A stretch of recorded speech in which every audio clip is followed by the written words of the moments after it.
Hi, my name is Jamie Tomey, and I am pleased to welcome you to the Evanston Bound Quarantour series, brought to you by Artist Book House. Each week we get to talk to some amazing book artists and writers, letterpress printers, and paper makers. It's such a good time. I hope you enjoy this episode.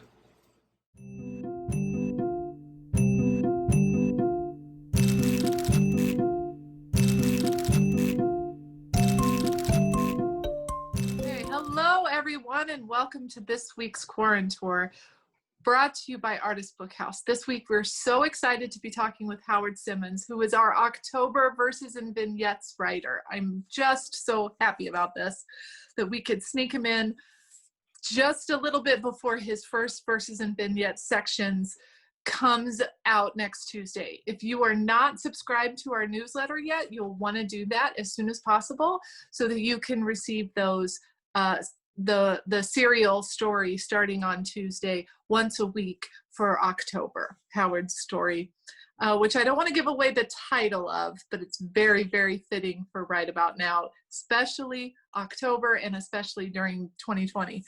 Howard Simmons completed his MFA at Columbia College Chicago. While in grad school, he co-founded Goreyesque, an online literary journal inspired by the art of Edward Gorey. He currently lives in Ferguson, Missouri, where he works as a writer and editor for a senior living company. Previously, he worked as an obit writer and copy editor for Gannett. Did I say that right? It's Gannett, not Gannett? I've heard it pronounced both ways. It's both ways. Okay. His stories and articles have appeared in Hair Trigger, HyperText magazines, and other publications, including, like I said, Verses and Vignettes on our website, or actually on our newsletter. They don't go on our website until after the serialized version goes out to our subscribers. And you can subscribe at artistsbookhouse.org /newsletter, I think is the link. But if you just go to our website, artistsbookhouse.org, you can see across the top where to subscribe. I am also pleased to announce that Howard is one of our ghost story, haunted story readers for a program that we have coming up for this month's A House Haunted series of events. Stories After Dark, a haunted anthology hosted by our friend Todd Summer, who's here on this Evanston Bound as well today. And he is also the co-founder of Goreyesque. So Todd actually asked a whole slew of writers and I was going to say authors, but I guess it's the same thing, to read either their own original story or to read someone else's story that influenced them. So I'm really excited about that. That is going to be released on October 25th, Stories After Dark. So Howard is a reader for that as well. So Howard, welcome to Evanston Bound Quarantour, brought to you by Artist Book House. I'm so happy to meet you virtually, and I'm so excited that you're here. And usually we ask, how did you become a writer? How did you become a book artist? So I'm going to focus that in on you. How did you become a writer? Did you always know you were a writer? I knew that I wanted to tell stories, and I think that writing just kind of progressed from that desire. During a certain times of my life in my adolescence, I thought I wanted to be a filmmaker, but I kind of drifted more toward short stories and wanting to write novels in the way that I share stories. So working with words as opposed to just the images moving through the story, like the visual images, I should say. Right, exactly. And then also, filmmaking is so collaborative, and there's something about having control. Yeah. that I like.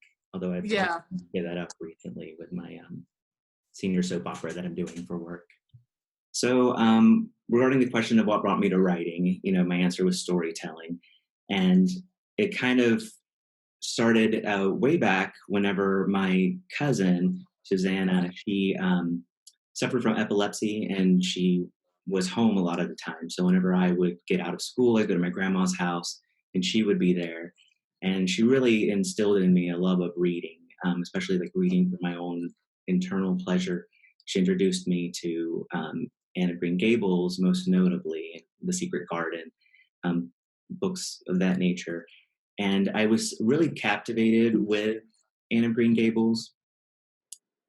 Um, Now I have a question for you already. yeah, So it was your grandmother who was inspiring you, or your cousin who my was cousin. introducing Yeah, my your nana? when I Okay. was, yeah. And Uh, where did you grow up? Where is all this happening? so I grew up in the panhandle of Florida, right on the Florida-Alabama border. Okay. So Okay. my father raised goats. So once I, had discovered Anne of Green Gables and was rereading it, I decided that I wanted to go out back during my chores, and I would actually sit outside the goat pen and read the book. There was one particular goat that always seemed to not mind too much. She would stay near me whenever I read, so she just became kind of a captive audience. Oh, And she so, loved the stories. yeah, she must have. She probably also loved the treats that I kept on me. That's A great. little extra incentive for her. But there was just something about it that I loved, the act of reading out loud, even though it was to someone who didn't, or something that didn't understand what I was saying necessarily. Something about it just kind of captivated me. Yeah. And I love that you have on there that the goats is just representation of goats, not your goats that you read to. They're actually my aunt's goats. She still lives in my hometown, and so she's taken on the goat raising element. I love that. That's great. Um, Okay. so as I, went on in my storytelling. Sorry to laugh. It's very cute. Oh yeah. So I am the taller gentleman at that coffee table, and that's my little brother. He's a couple years younger than I am. And I just kind of found that whenever it came time to playing, playing was fun, but telling your friends and your little brother what they should be doing, how they should be playing, what they should be saying as they're playing. I just, I was, I guess, a little bossy kid, and so I like doing that. Now, of course, with a little brother, it doesn't always work out the way that you want, and they're not always amenable to doing whatever you want them to do. Sure. As you can tell from that lower right picture, he's let his feelings be known. He's a little upset about you being the dictator or / director of the story. Yeah. Oh. And I had to share this photo because I love it. I love my brother, and even though he didn't really listen to me, that was okay. Obviously, I wasn't very happy about him going his own way and doing his own thing. Lurking in the background, I was, I guess, kind of a creepy kid as well. So I have to say, I love these pictures. They evoke so much, especially the little shirt tucked in and the watch and the arms that, you're mad and your socks are pulled up. And Jesse, Joe, and Abe say, love that picture, smiley, or a heart. Yeah. I'm sorry. Again, interrupting at will. No, you can't beat 80s fashion, I believe. It's true. It's true. My mom definitely went full tilt on that. Yeah. Oh, So, I love it. when I was a kid, I actually, so I grew up in a very religious household, and my reading was a pretty wide mixture of things that I was allowed to read, things that I was encouraged to read, and then things that were considered, unacceptable or illicit. The Hobbit in particular was one that has really stuck with me, not only for its storytelling aspects and how enchanting the world is, but also because I felt like it was something that I wasn't supposed to have because of the magical element. So I would hide it between my mattresses when I got home so that it wouldn't be found. I also really loved teen thrillers like R.L. Stine. The Undertaker's Gone Bananas is the strangest young adult book I've ever read. It's so weird, and it's Paul Zindel, which most of his books were so weird. Just that's the only word I can think of, right? Weird. Yeah. And shocking. I had gotten it from the library, and since it was, in the young adult section, or I guess it probably would have been the children's section at that time, it was assumed that it was just going to be kind of a light read. And I remember telling my mom about it, there's this lady's head dripping blood in the TV, and it was just surprising. Then I discovered Stephen King. Salem's Lot was the first book I tried to read, but my brother actually found it in my backpack and ratted me out to my mom. And so it was, I didn't get to finish it until I actually was grown. I found it again and reread it and found out what happened. And then, being from a really evangelical and Pentecostal household, we believed in the second coming of Christ and the rapture. So I also became really intrigued by that premise and would read books. And those, of course, were, even though they were pretty much sensational themselves, they were encouraged because it was something that, felt a little true to life, or something that we could expect to maybe happen. So right. It was more of a preparation situation as opposed to Salem's Lot. Right. Yeah. And then also, of course, the morality of Christian literature is generally much more front and center. Sure. So it's a lesson that one could take from it. So nowadays, I work in senior living, work for a management company, and we have properties across a variety of states. And one of the things that we have begun working on is a soap opera. So it's just, it's called The Old and the Beautiful. It's a satire. It's a way that I've found that I've been able to incorporate, my own love of writing, my education of creative writing into a job that would not have necessarily been something that one would think. I mostly work in policies and procedures and, working on the more technical writing side. Right. This was presented to us. It's actually an exquisite corpse style exercise. So episodes are plotted by the residents at the communities, and then I write them up. It is really one of the most enjoyable things I've done. I've been with a company for about 10 years now, and it's made every time that I get to work with them such a pleasure. The residents can be really ruthless with the characters. They created a chef for the senior living community, and then they drowned her in a pot of tomato soup. Oh my gosh.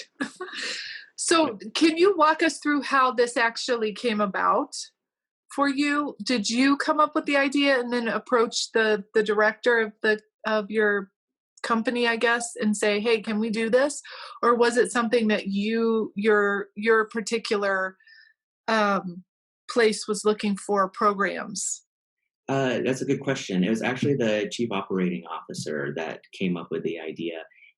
Because of COVID-19, a lot of restrictions have been placed on residents of senior living, and of course, we've had to find different ways to expand our events offerings. A lot of that outings, they can no longer do. They can't have very many visitors arrive at the property for them to visit with, and even in the earlier days of the pandemic, they were having to self-isolate within their individual apartments within the community itself. Right. A lot of virtual events, and this was there. We have readers theater where they actually take on parts of a play and they read that over Zoom. And so this was kind of an extension of that. Like, what if we actually had a writing club? And then, yeah, I love that. Yeah, so essentially what we do is residents are given writing prompts, such as character sheets, and then I write, and post online the story's progression as directed by their decisions. I really was happy to share this, during this talk, because I think it fits with what Artist Bookhouse is all about. I'm going to quote Ken Gurley, the Bookhouse's treasurer. I'm going to quote him verbatim. He said, ABH is all about empowering people to tell their stories, and part of its focus will be teaching writing to people of all ages and skill levels. And so this is something that actually, the bill has a real life application to that message and that hope. Absolutely. And it's so great because, like you said, especially during COVID, senior living centers are particularly isolated and particularly in the bubble. And so we need to protect our most valuable people. But I love that you are having this collaborative thing happen. Mm-hmm. And I think Ken has dropped something into that. He says, I don't think I've ever been quoted before. Ha ha. And I quote, he said that. So it's really great that you're doing this. Do you plan on expanding further and or continuing this after the pandemic? Because it seems like it's such a success. I really hope that we do. It's been amazing, the different plot threads that have been unraveled by the residents. Introducing new characters. There's always a twist and turn, as there is with any soap opera. Sure. So it's kind of limitless storytelling possibilities, because no matter how outlandish something happens to be, there's always a different twist that can be introduced later to either, retcon that or to just make it something totally different. Right. And so is this Cordelia, our main character? Is she one of the residents? Is she like Jessica Fletcher? Is she what's her story? And Yeah, also Ken says you should create a website for this and update it with each new episode. So there's actually it's a Facebook group that we've created that posts the episodes. So I'll be happy to send the link out for that if anybody's interested. Cordelia is our main character, and her favorite, her hero is Jessica Fletcher. So that's the person she tries to emulate on a daily basis. That is so cool. I love it. And how are these? You say you update each episode. Are they videos? Are they just the stories? Is it a screenplay? How does this come about as far as each episode is written as a chapter in a book. So it just has single images of each page. Yeah. It can range from 3 to 5 pages sometimes, depending on how wild what they come up with. Right, exactly. How many people are working on this? Right now we have had a total of, I'm going to go ahead and stop the slideshow for just a minute. Yeah. So right now we have a total, I think, of 7 communities that's working on that. And it ranges from just one resident helping write it to, 7 or 8 at a time, just kind of brainstorming. Oh, that is so cool. That is very cool. Oh, we got one more person coming in. Yeah. Do you want to go back to your slideshow? Okay, yeah. Yeah. And I also am curious as to what is behind your head as well. You've got like some sort of bugs, and then, what's that black?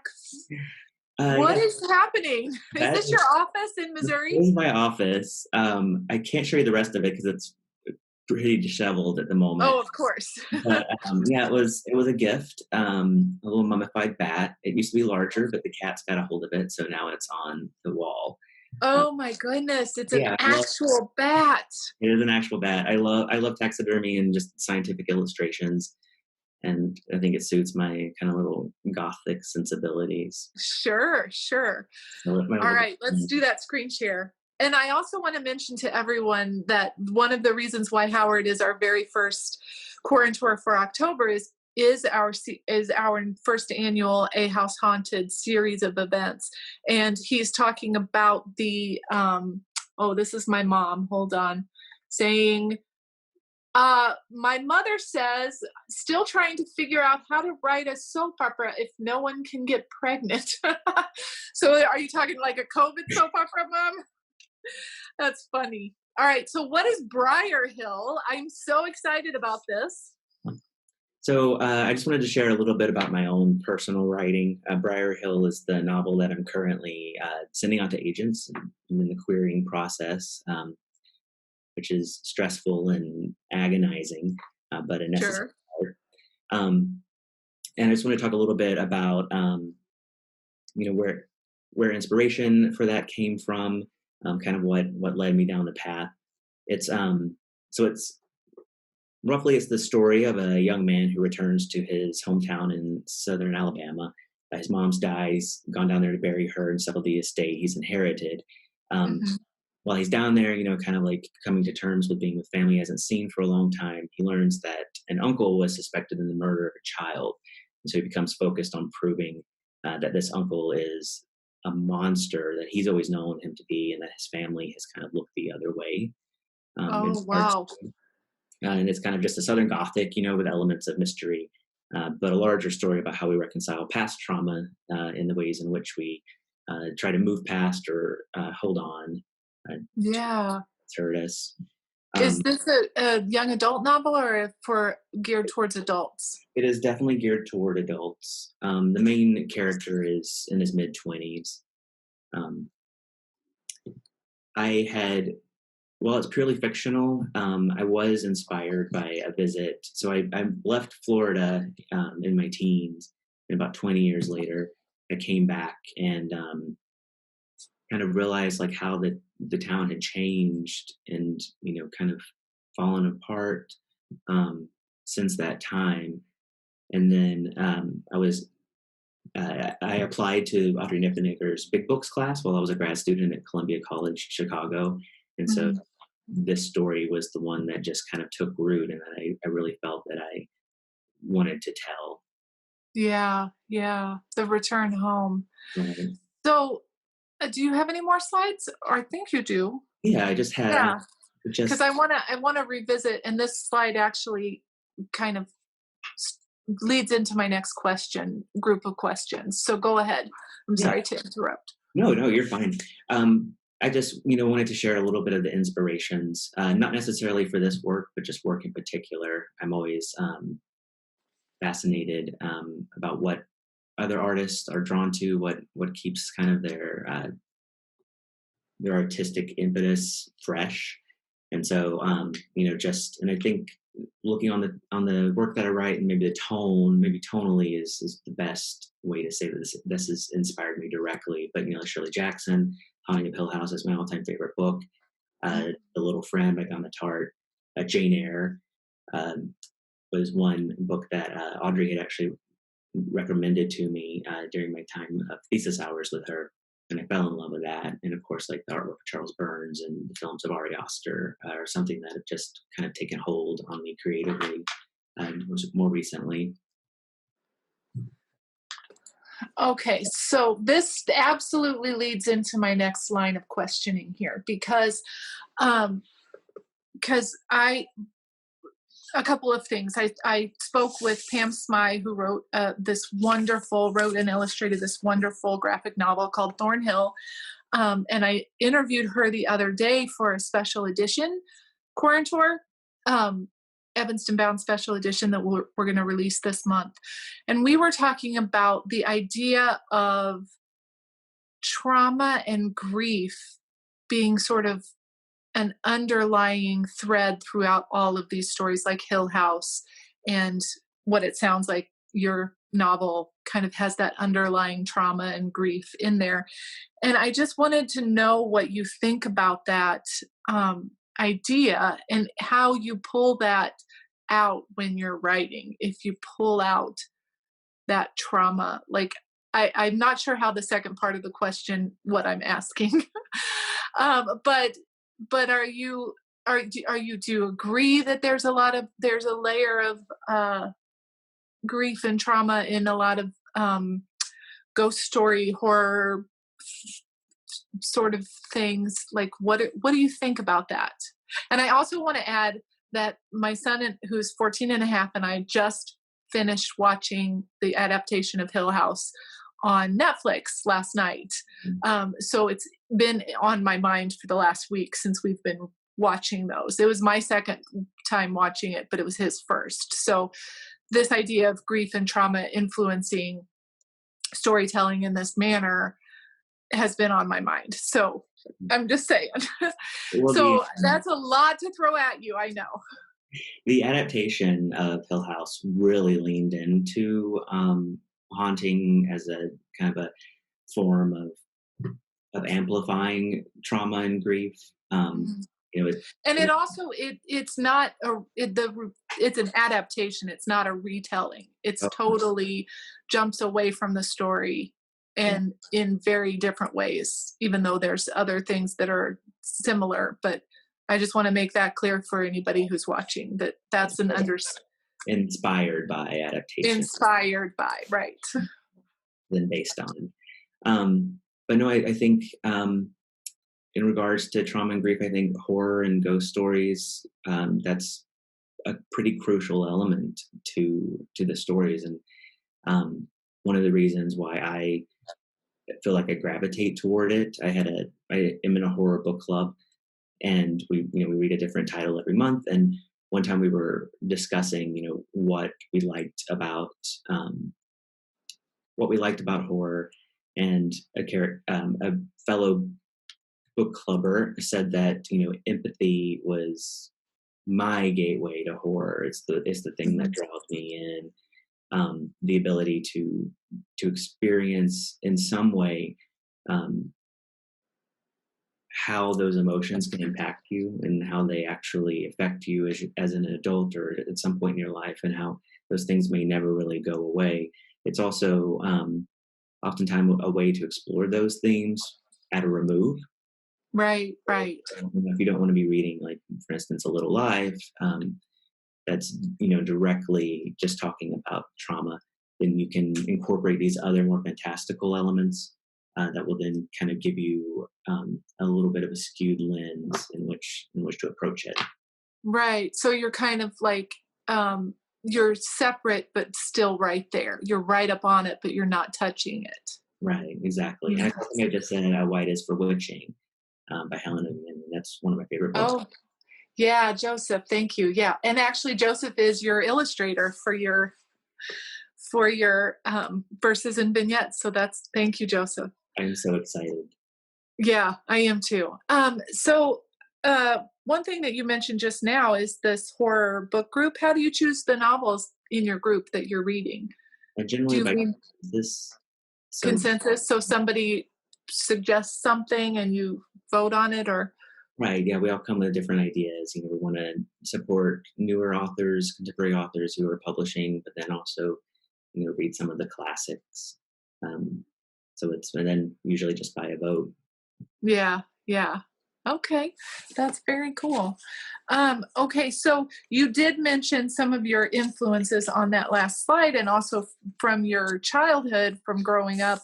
And I wanted to know how you reconcile, this might go a little, and of course you don't have to answer if it's too much, but how do you reconcile that childhood piece of, no, you can't read that, that's forbidden, with what you read now?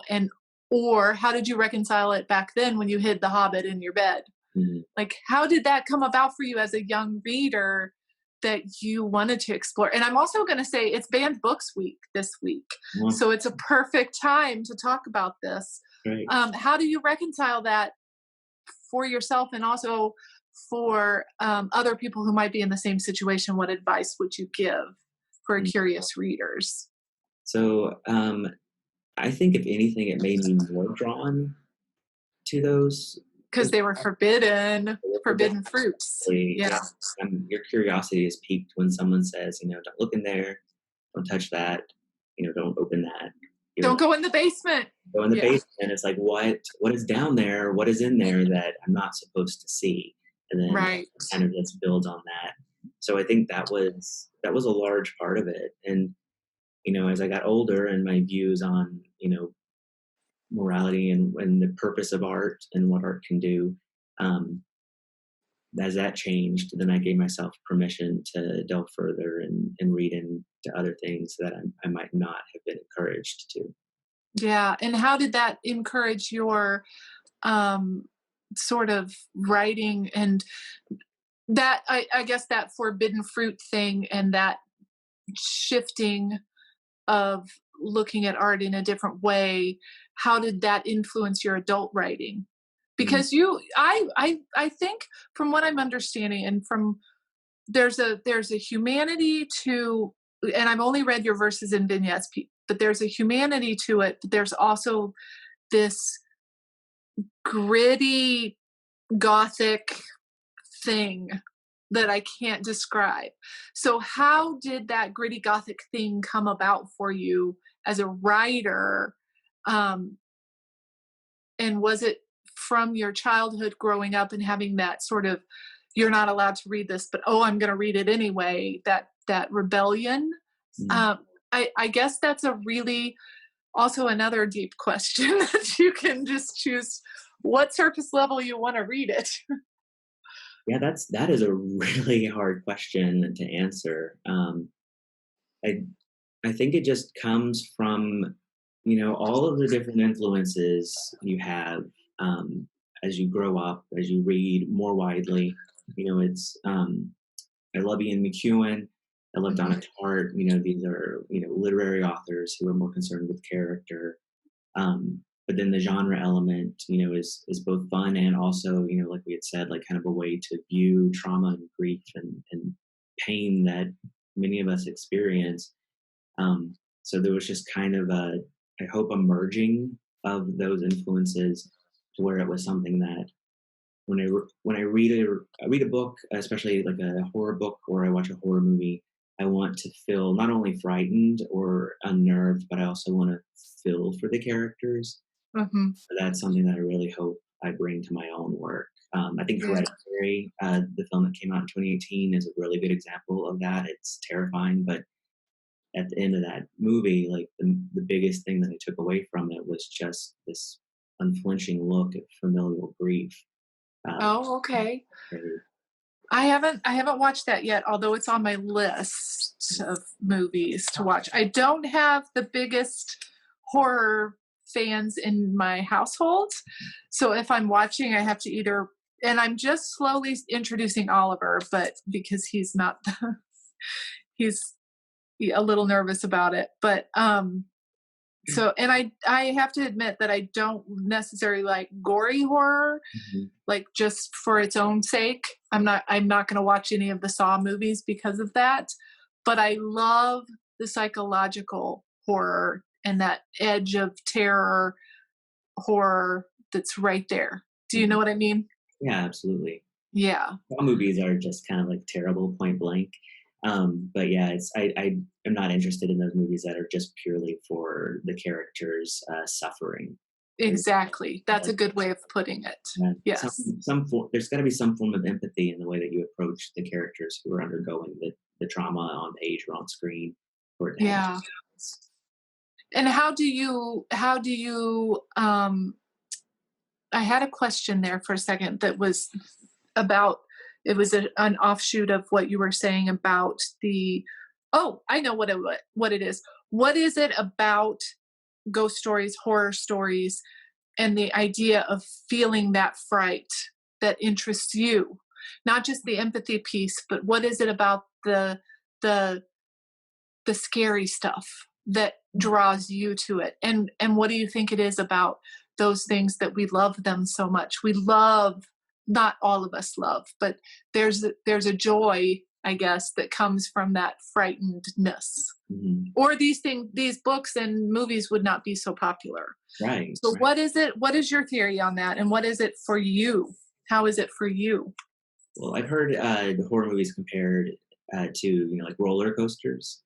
Oh, okay. Good analogy. Um, I think for the books, it's I've found as I've gotten further into writing and working on my craft that I usually I don't find those books as scary anymore. It more becomes like um, just either the pleasure of the craft or of the story as it unfolds. Um, Right. but being able to manage suspense, especially in text format, is if you can do it, it's amazing because it Yeah. requires you have to be slow and drawn out with it, but at the same time it has to be paced enough to where the reader's going to want to continue and to know what happens. I love that feeling when you're reading something and you almost just want to turn the page and skip ahead to find out what happens. Right. Anticipation is always just really it's just pleasurable in a slightly masochistic way. Yeah, exactly. And that suspense, that laying out of suspense. Yeah. So do you find, and actually Nancy dropped into the chat, the catharsis Mhm. of it as well, once that suspense is recognized or understood or finished, Mhm. that catharsis at the end of the novel or the film. So as you are reading, do you find yourself separating yourself from um from the story a little bit and going, oh, I want to look at this sentence, and just reading a sentence, and then, or, like, do you find yourself unable to fully immerse yourself in the horror story as you're reading because you've got that side of things now?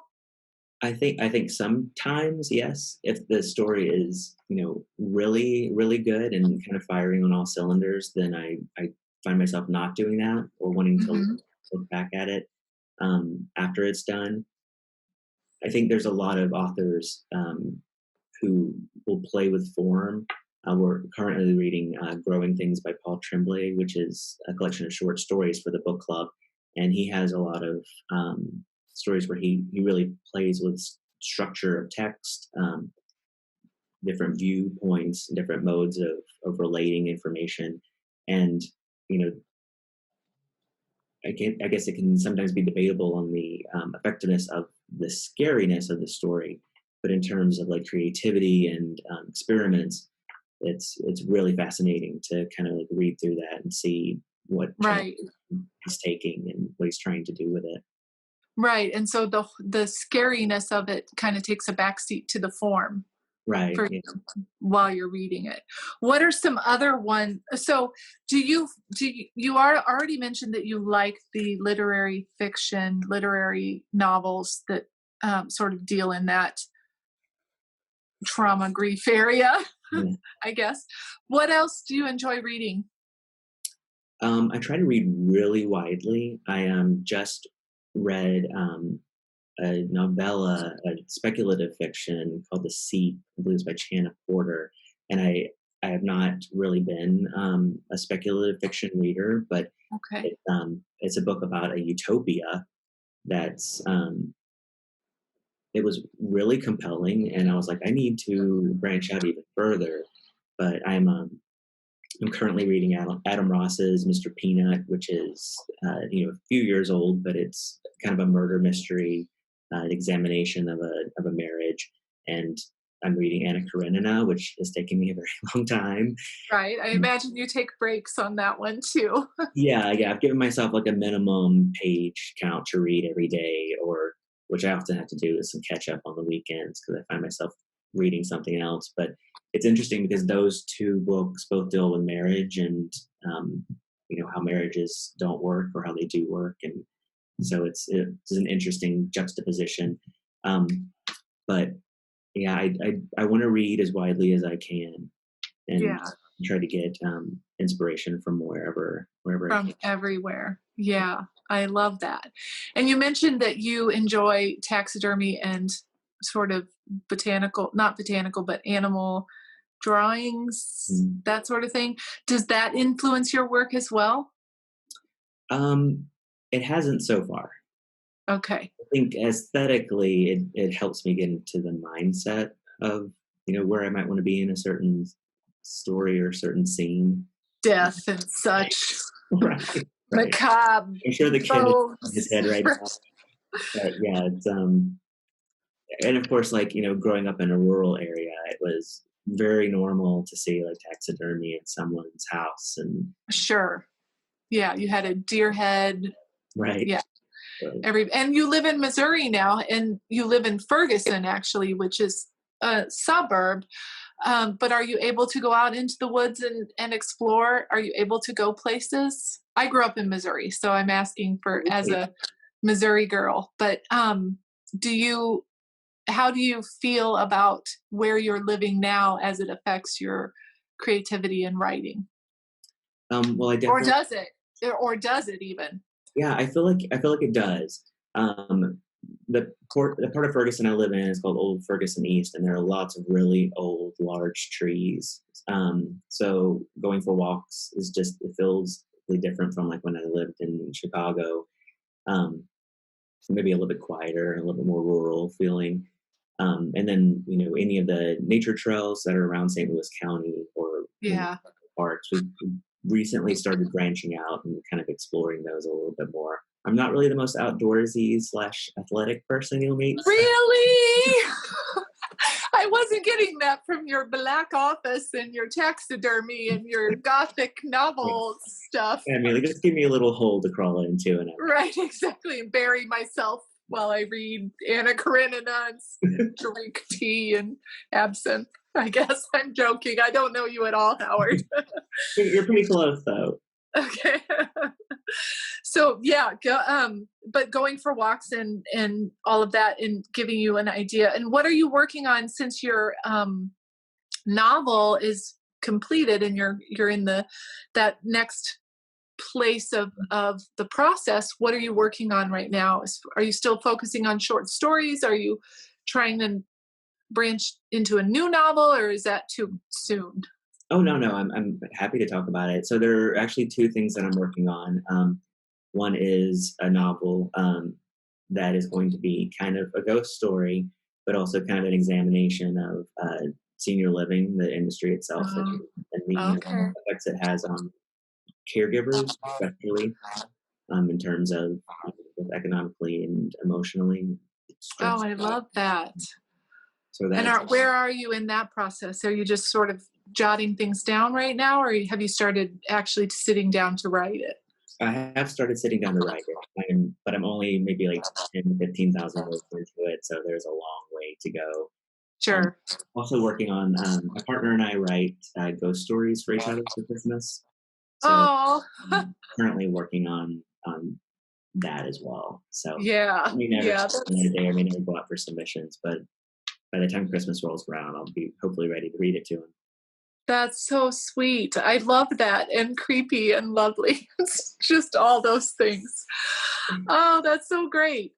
So one of the other things that I wanted to ask you, we have our book group, our first grown-up book group for Artist Bookhouse is debuting on October 14th at 6:30 p.m. and we're reading a book called Child Finder by Renee Denfeld.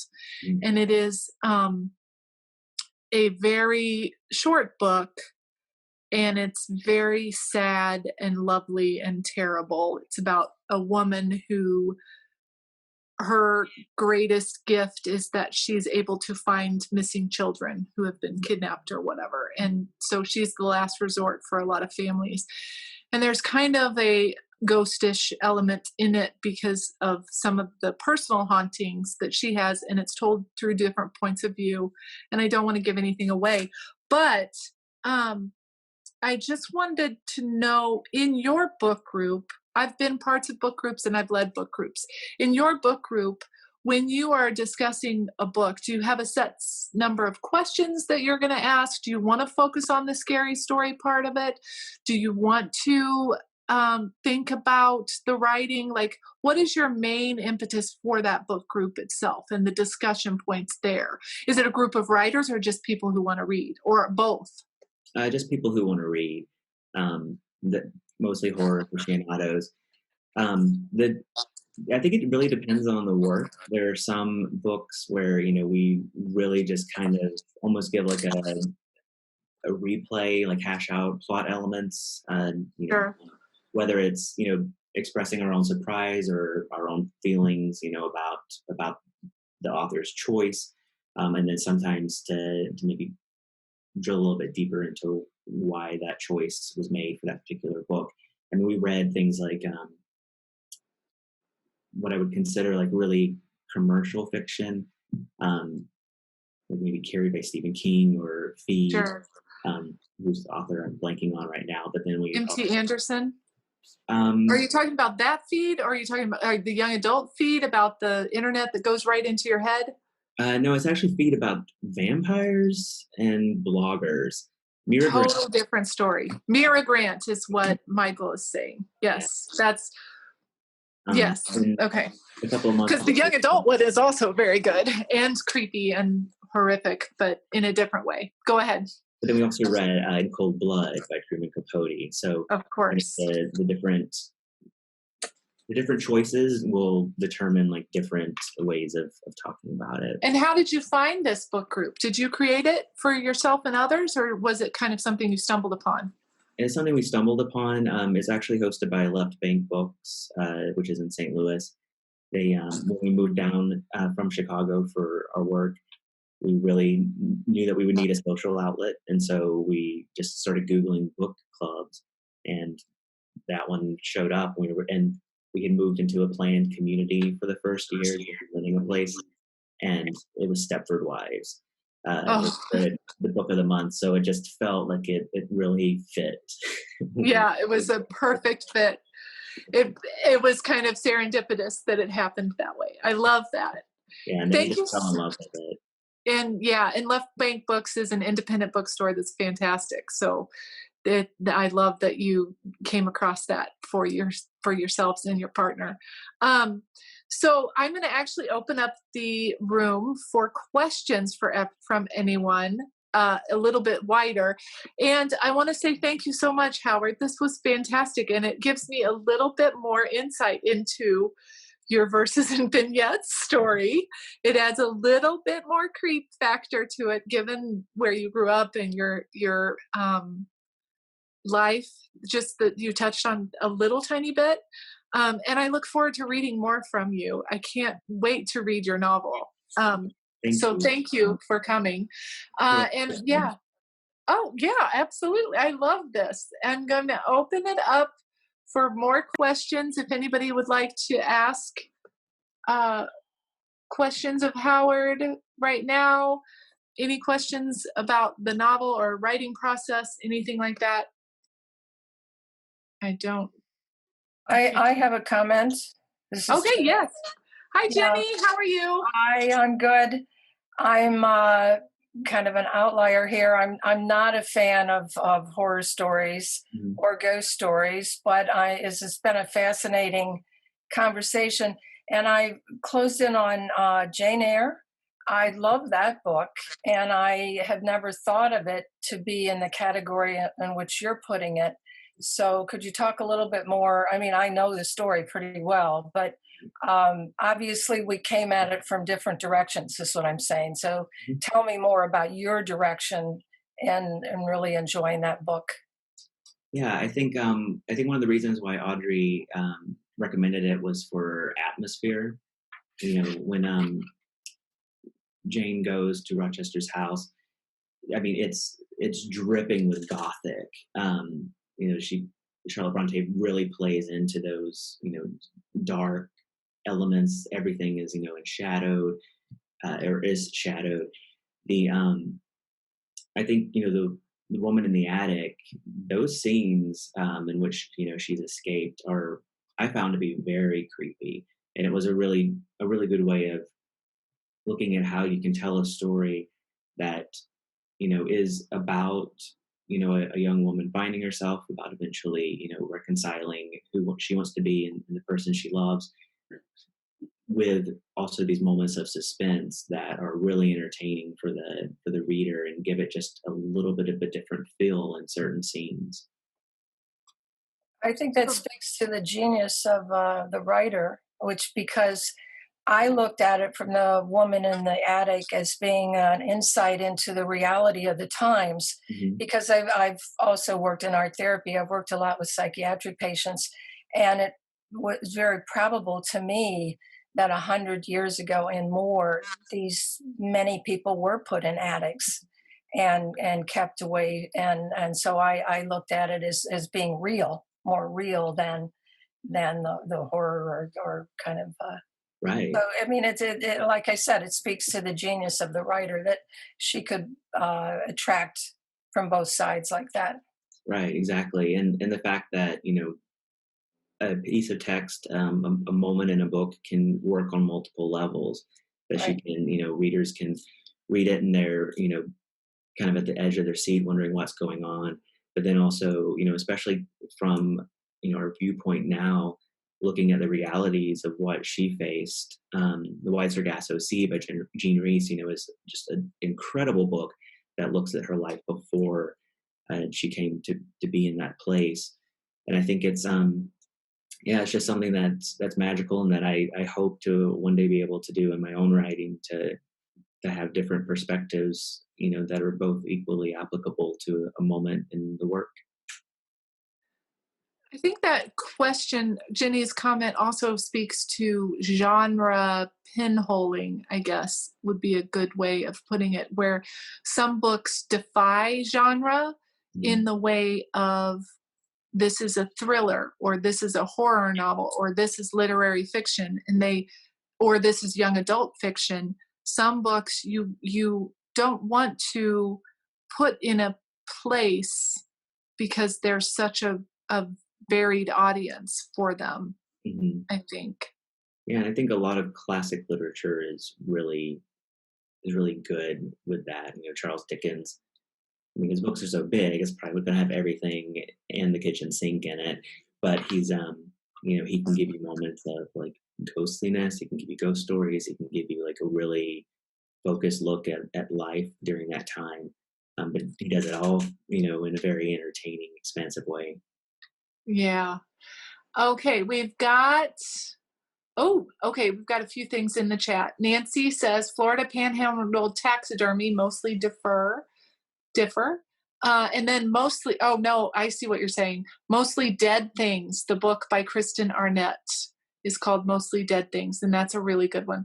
And Joseph says, not apropos of anything, but I played Rochester in high school. And Terry says, how did you get to R.L. Stine from Anne of Green Gables? And I'm not sure who's asking this one. Are you ever influenced by your dreams? Have any of your dreams been incorporated in your writing? So the R.L. Stine to from Anne of Green Gables question, why don't you touch on that a little bit?